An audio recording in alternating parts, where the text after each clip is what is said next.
바울은 이제 디모데에게 보내는 편지를 마무리하고 있습니다. 바울은 대략 30년 정도의 시간 동안 쉬지 않고 수고하며 가는 곳마다 복음을 전했고 또 힘을 다해서 교회를 섬기면서 헌신했습니다. 그런 바울이 이제 감옥에서 죽음을 앞두고 있습니다. 자신이 이제 곧 죽겠구나 하는 것을 직감한 바울이 이제 사랑하는 제자이자 동역자 아들 디모데에게 이제 마지막 유언과 같은 말을 하고 있는 것입니다. 하나님께서 바울을 통해서 디모데에게 주신 이 말씀은 이 시대의 목회자들에게 주시는 말씀일 뿐 아니라 하나님 나라의 영광스러운 사역자로 부름받은 우리 모두들, 복음의 일꾼으로 부름받고 있는 우리 모두에게 주시는 말씀입니다.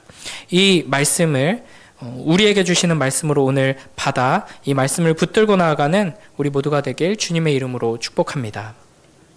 먼저 1, 2절 말씀은 말씀을 바르게 선포할 것에 대한 명령입니다. 우리 1, 2절 한 번 더 같이 읽어보겠습니다. 시작. 하나님 앞과 살아있는 자와 죽은 자를 심판하실 그리스도 예수 앞에서 그가 나타나실 것과 그의 나라를 두고 엄히 명하노니 너는 말씀을 전파하라. 때를 얻든지 못 얻든지 항상 힘쓰라.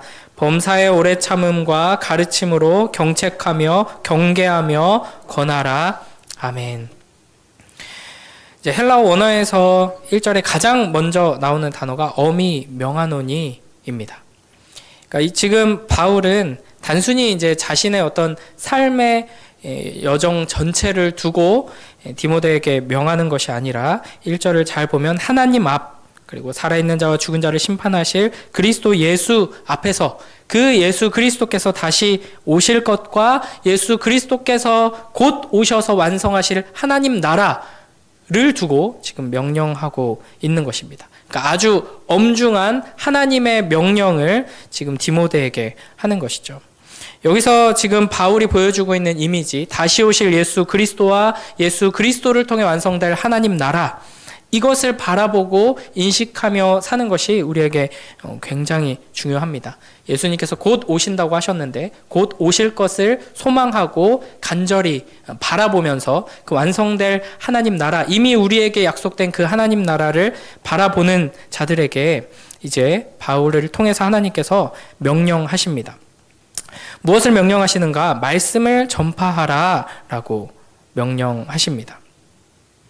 이것이 이제 뭐 전체적인 맥락을 보면 이제 전도하라라는 쪽으로 우리가 적용할 수 있지만 기본적으로는 이제 말씀의 사역자인 디모데에게 말씀을 전파하라라고 명령하고 있는 것이죠. 그러니까 우리가 이 바울의 이런 이야기들을 어떻게 받으면 되냐면 말씀 전파 사역, 말씀을 중심으로 세워지는 교회, 그리고 그 교회가 세워지는 것을 통해서 확장되는 하나님 나라, 그러니까 하나님께서 어떻게 이 땅 가운데 복음의 사역을 하시는가, 하나님의 말씀을 중심으로 하시죠. 그 말씀을 통해 교회가 세워지고 교회가 세워짐으로써 하나님 나라가 확장되게 하시죠. 그럼으로써 이제 말씀을 전파하라, 이것은 말씀의 사역자 목사들에게만 주시는 명령이 아니라 이제 이 말씀을 통해서 교회를 섬기고 교회를 세움으로써 하나님께서 맡겨주신 이 영광스러운 사역을 감당하는 우리 모두에게 주시는 명령이라고 할 수 있습니다.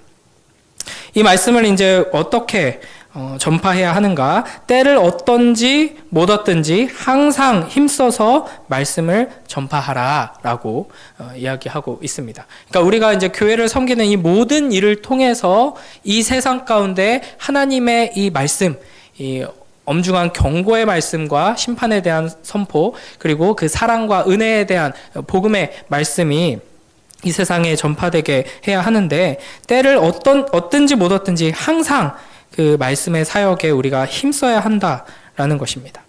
지금 조금 시기가 이 말씀 사역이 잘 안 되는 시기다. 또 우리 지역의 상황이 지금 요즘 말씀 사역이 어렵다. 요즘 세대가 어떻다. 지금 뭐 우리의 현실 뭐 상황이 문제가 뭐 이렇다. 그래서 이 말씀 전파의 사역을 놓을 수 있는 것이 아니다. 이게 바로 복음 사역의 하나님 나라 역사의 본질이다라는 것을 지금 이야기하고 있습니다. 그러면 이 말씀을 전파하는 사역을 어떻게 해야 하는가? 2절 뒷부분에 보면은 범사에 오래 참음과 가르침으로 경책하며 경계하며 권하라 라고 말씀하십니다. 경책하는 것은 이제 틀린 생각을 잘못된 생각을 바른 생각으로 바꿀 수 있도록 이제 거짓된 것을 바로잡고 진리 위에 서도록 이제 도와주는 것을 말합니다. 그 다음에 경계하라 하는 것은 책망하는 것입니다. 그러니까 죄를 지적하고 책임을 묻는 것이죠. 진리로 죄를 깨우치고 회개하도록 이끄는 것을 말합니다. 그리고 권하다 하는 것은 격려하고 위로하는 일입니다. 그러니까 이와 같은 방식으로 말씀을 전하라 하는 것이죠. 그러니까 좁은 의미로 단순히 전도를 해라, 전도를 이렇게 해라 라는 말씀만 아니라 또 단순히 설교자에게 말씀을 이렇게 전해라, 말씀 사역을 이렇게 해라 라는 좁은 의미가 아니라 이 모든 명령들은 넓은 의미로 말씀 중심의 우리 모두가 부름받고 있는 이 교회 사역을 이와 같은 방식으로 행하라 라는 명령이라고 할 수 있습니다. 여기에 이 세 개의 명령의 기본 전제가 되는 게 오래 참음과 가르침입니다. 특히 이제 사실 모든 서신서들의 가장 중요한 핵심 주제 한 개를 꼽자면 그게 이제 인내, 오래 참음이라고 할 수 있습니다. 그러니까 우리가 가진 복음이 너무나도 능력 있고 영광스럽고 아름다운 것이지만 그 복음을 전하는 데 있어서 우리가 우리의 혈기를 정욕을 우리의 어리석음을 태도로 하여서 전하면 그 복음이 제대로 전해지지 않을 것입니다. 그래서 이 복음을 전하는 데 있어서도 우리는 복음적인 성품, 복음적인 삶, 복음적인 그 사랑의 태도로 복음을 전할 수 있어야 하고요. 그 사랑의 핵심, 또 하나님을 향한 믿음의 핵심에는 이제 오래 참음이라는 태도가 우리에게 필요합니다. 지금 당장 눈앞에 내가 사랑으로 헌신하면서 이 복음을 그 사람을 위해서 전했는데 나 좋자고 전한 게 아니라 하나님의 영광을 위해, 그리고 하나님께서 나에게 베풀어 주신 사랑에 반응해서 그 사람 사랑해서 내가 이렇게 헌신하고 사랑하면서 전했는데 뭐 아무 반응이 없네 하면서 실망하거나 하나님을 원망하거나 그 사람을 원망하거나 이런 태도로 나아가서는 안 되고, 하나님께서 우리를 오래 참으셨듯이 오래 참으면서, 이것은 이제 하나님께서 하나님의 때에 일하실 것이다 라는 확신이 있어야지만 이제 오래 참을 수 있는 것이죠. 그래서 우리에게 가장 중요한 것은 그저 하나님께서 주신 명령에 충성하며 기다리며 인내하는 태도입니다. 때를 어떤지 못 어떤지 모든 순간 우리에게 주어진 모든 상황 속에서 우리가 말로 또 삶으로 하나님의 말씀, 복음을 전하며 교회를 세워가고 교회를 통해 또 그리고 우리의 삶에서 교회로서 하나님의 나라를 이루어가는 우리 모두가 되길 주님의 이름으로 축복합니다. 이어서 우리 3절부터 5절 한 번만 더 읽어보겠습니다. 시작. 때가 이르리니 사람이 바른 교훈을 받지 아니하며 귀가 가려워서 자기의 사욕을 따를 스승을 많이 두고 또 그 귀를 진리에서 돌이켜 허탄한 이야기를 따르리라. 그러나 너는 모든 일에 신중하여 고난을 받으며 전도자의 일을 하며 내 직무를 다하라. 아멘. 왜 때를 어떤지 못 어떤지 말씀 전하는 이 말씀 사역에 전념해야 하는가에 대해서 3절부터 5절에서 말하고 있습니다. 왜냐하면 때가 오고 있기 때문입니다. 이 때는 이제 말세를 말하죠.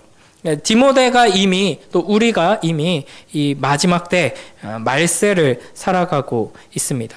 말세가 어떠한지는 이미 이야기를 하셨는데 그걸 여기서 다시 요약해서 정리하고 있습니다. 그러니까 사람들이 귀가 닫혀서 듣지 못합니다. 복음이 선포되지만 듣지 못하고 깨닫지 못하죠. 사람들이 눈이 가리워져 있기 때문에 빛이 왔지만 보지 못합니다. 그러니까 단순히 세상이 너무 어둡기 때문에 사람들이 하나님 나라를 보지 못하고 소망을 잃어버린 것이 아니라 사람들의 눈이 가려져 있기 때문에 이 어둠 가운데 찬란한 빛이 임했음에도 불구하고 보지 못하는 것이죠. 그래서 4절에 보면은 그 귀를 진리에서 돌이켜 허탄한 이야기를 따릅니다. 그리고 3절 뒷부분에 보면은 자기의 사욕을 따를 스승을 많이 둡니다. 그러니까 우리가 마땅히 들어야 하는, 우리에게 피가 되고 살이 되는 그런 진리의 말씀을 듣기보다는 내가 듣기 좋아하는 말씀만 들으려고 하는 게 이 악한 세대의 모습이라는 것이죠. 사실은 이런 모습이 교회 안에도 있고 우리 안에 악한 본성으로 여전히 남아 있습니다. 그래서 하나님의 말씀 앞에 나와서도 내가 듣고 싶은 그 말씀이 들려질 때 아멘으로 좋아하죠. 그래서 보통 말씀에 은혜 받았습니다 하면은 내가 꼭 듣고 싶었던 말인데 딱 맞게 잘 해주셨네요 라는 의미로 할 때가 많죠. 나의 죄를 드러내고 내가 지금 잘못하고 있는 것을 하나님께서 정확하게 지적해 주셔서 내 욕망의 길을 딱 막으셨을 때는 은혜 받았습니다 라는 표현이 잘 안 나오는 게 우리의 현실입니다. 그러나 5절에 너는 모든 일에 신중하여 고난을 받으며 전도자의 일을 하며 내 직무를 다하라. 그렇기 때문에 이런 시대 가운데에서 우리가 말씀을 붙들고 말씀대로 살아가며 이 말씀을 전하는 삶을 살아가는 것이 고난일 수밖에 없는 것이죠. 사람들이 듣기 좋아하는 말을 해주면서 사람들이 듣기 좋아하는 그런 삶을 살아간다면 세상과 친하게 지낼 수 있을 것입니다. 그러나 세상은 복음을 듣기 싫어합니다. 그래서 우리가 복음을 들고 세상으로 나아갈 때 우리에게 고난이 찾아오죠. 그 고난의 때가 지나갈 때까지 인내하며 기다려라 하지 않으시고 그 고난의 때가 오지 않도록 복음을 사람들이 듣고 싶어요 하는 시대가 빨리 오도록 기도하면서 기다려라 하지 않으시고 고난을 받아라 라고 하십니다. 그런 세상에게 고난을 받는 것이 하나님께서 우리에게 맡겨주신 이 거룩한 사명의 가장 중요한 핵심입니다. 고난을 받으며 전도자의 일을 하며 내 직무를 다하라.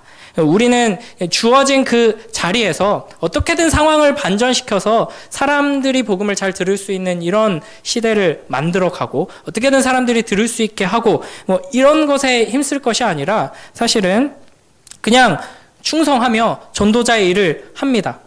고난이 오죠. 그러면 이건 뭔가 잘못됐나? 방법이 잘못됐나? 왜 고난이 오지? 왜 사람들이 잘 안 듣지? 이거 고민할 게 아니라 그냥 계속 전하면 됩니다. 더 사랑하며 전하면 되고 또 직무를 다하면 됩니다.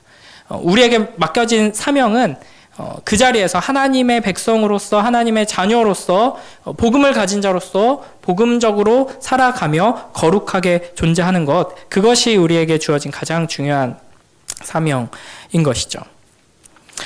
바울은 옥에 갇혀서도 전도를 쉬지 않았고 그곳에서도 영혼들을 구원했습니다. 그러니까 우리가 이 최악의 상황이라고 여겨지는 이건 하나님 나라 이 사명을 감당하는데 이만큼 어려운 시대가 있을까 하는 그때에도 그 자리에서 담대히 복음을 전할 때 하나님께서 이 준비된 영혼들을 구원해 주실 것입니다. 이 세상을 변화시키고 새롭게 하며 이 땅 가운데 하나님의 나라를 세우는 방법은 구호를 외치거나 캠페인을 벌이거나 세력을 모아서 되는 일이 아닙니다. 자신에게 주어진 이 직무를 영광스럽게 여기며 신실하게 감당하는 하나님의 자녀들, 예수 그리스도의 제자를 통해서 이루어지는 것입니다. 그러니까 우리에게 하나님께서 요구하시는 것은 성공이 아니라 충성이다, 인내다 하는 것을 기억하며 그 자리에서 맡겨진 직무를 감당함으로 하나님 나라의 역사에 동참하는 복된 우리 모두가 되길 주님의 이름으로 축복합니다.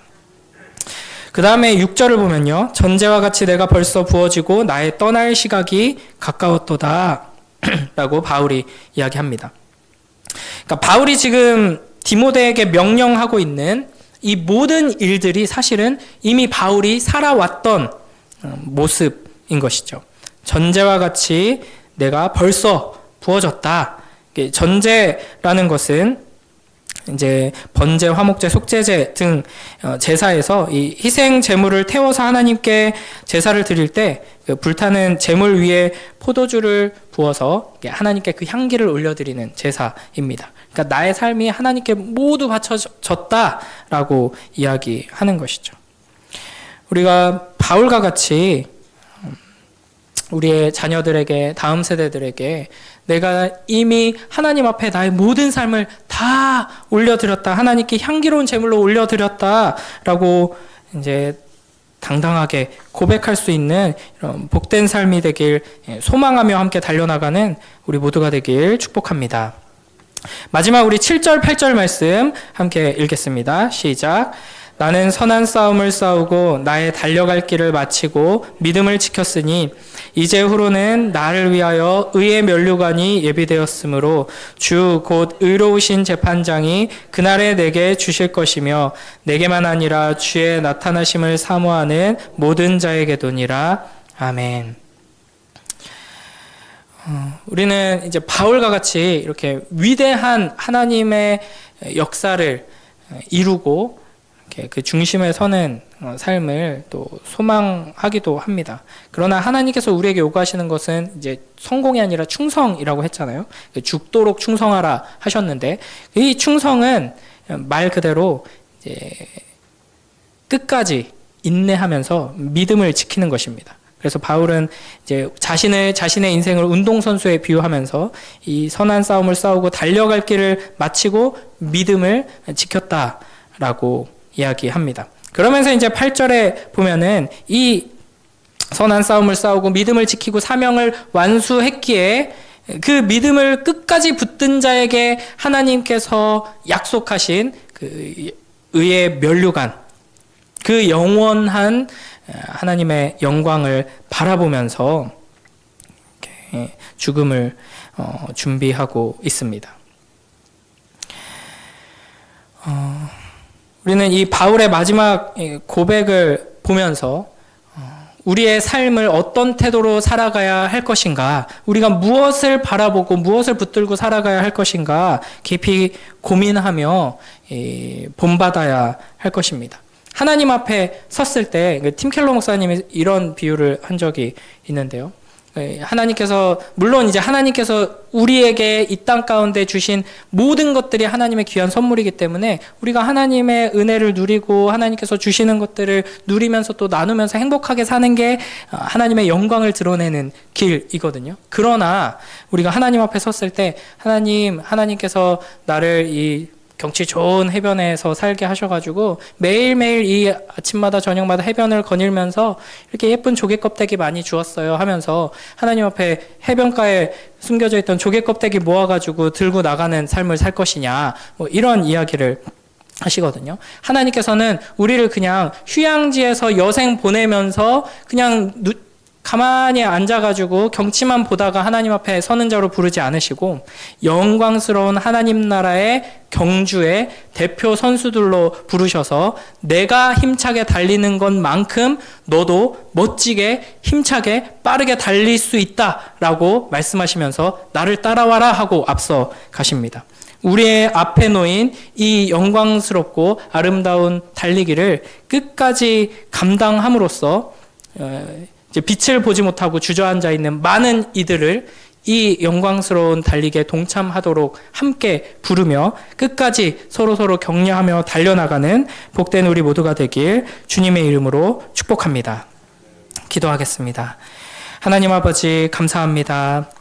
바울을 통해 디모데에게 주신 이 귀한 말씀을 또 오늘 우리에게 주셔서 우리가 부름받은 이 복음의 사명이 얼마나 귀하고 영광스러운지를 다시금 깨닫게 하시고 이 믿음을 붙들고 끝까지 달려나간 자들에게 하나님께서 약속하신 그 마지막 완성된 하나님 나라의 영광을 그곳에서 우리가 받게 될 의의 면류관을 바라보게 하시니 감사합니다.